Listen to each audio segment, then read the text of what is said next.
Hi there, Dirk. The season is coming to a climax. The National Premier League. You must be excited that a lot of it has happened with very few glitches. It's gone really well.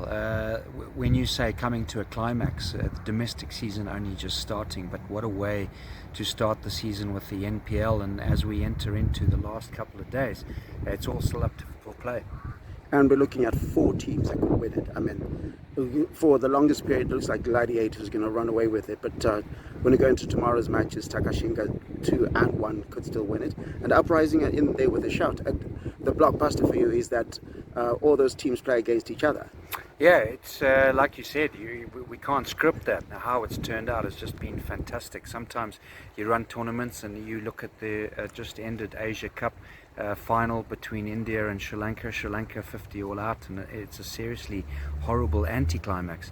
This one, like you said, uprising will be tough. It's going to be mathematical. Their run rate probably not good enough, but the two Takashinga teams and Gladiators, they can all still win it. And the two Takashinga teams, I know there's a lot of banter when it comes to Takashinga in there, but there must be all sorts of chatter about banter that's taking place between teams.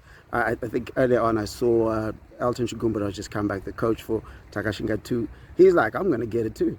Well, I think probably the most chatter is going to be the fact that if Takashinga 2 win it and Takashinga 1 don't, that would probably be the biggest chat, is that the second team ended up winning it before the first team did. But there's been some good performances, and a lot of them from that Takashinga side, Kasuza, Bauer, and that's good news for Zimbabwe cricket, as we will end the NPL, we'll go into the T20 NPL, and then we start looking at what we're going to do at franchise level, and Bauer's performances hopefully might see him escalate himself into some franchise or more provincial structure. And then having young kids like that, another one who did very well was Matthew Campbell with his bowling when he came in, particularly with his bowling. His batting fell off a little bit. Then you had Ali Akbar Hamid also doing well for Takashinga 2. I can name some more, and Ryan Kamwen. But the fact that these young kids, albeit at club level, are putting their hands up, bodes well for cricket, doesn't it?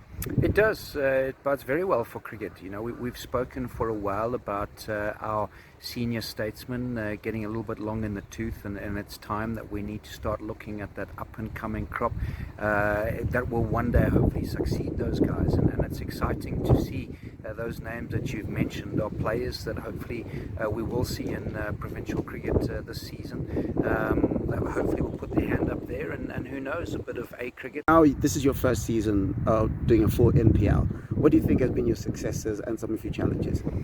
Well, I think the challenge will always be in whatever countrywide program you run.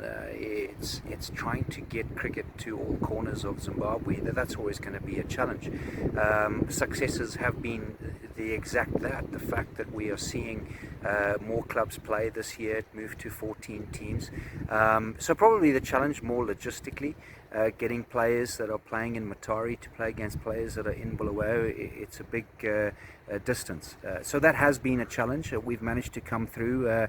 Wonder, who's run the tournament, has done a really good job.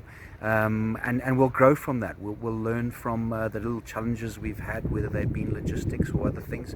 And hopefully it will grow from strength to strength, and the NPL will be as big as we spoke about the Afro T10, that this will be something that the players look forward to, and hopefully we can get a good following within the country as well.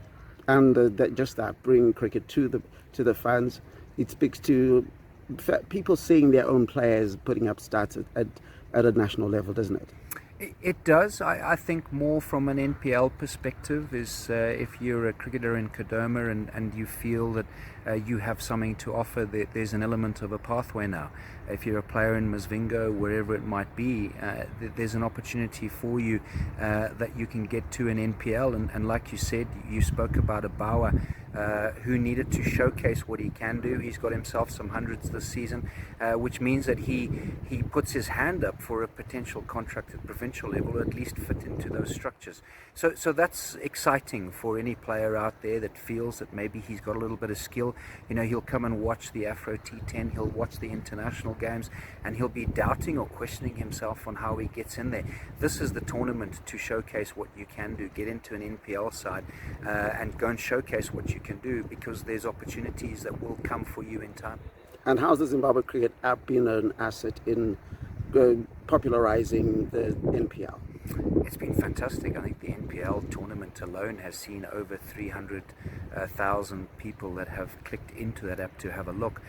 Zimbabwe Cricket have also added the live element to that, so you can watch the games as well. So that showcases the sort of talent we've got out there. So it just adds to the excitement of it. And like we said, hopefully what we can do is grow that bigger and better for the years to come, and make it even better. Like we said, you have your PSLs in Pakistan, you have your IPLs.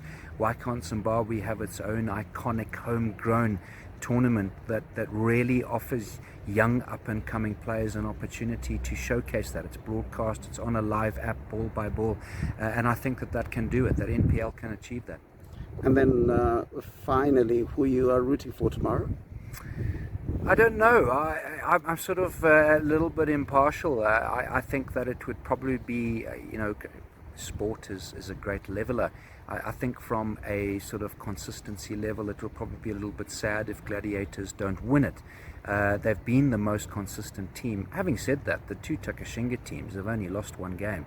So it's not so much that, it's just that they've had a really good run, Gladiators, and it would be sad if they sort of fall at the last hurdle.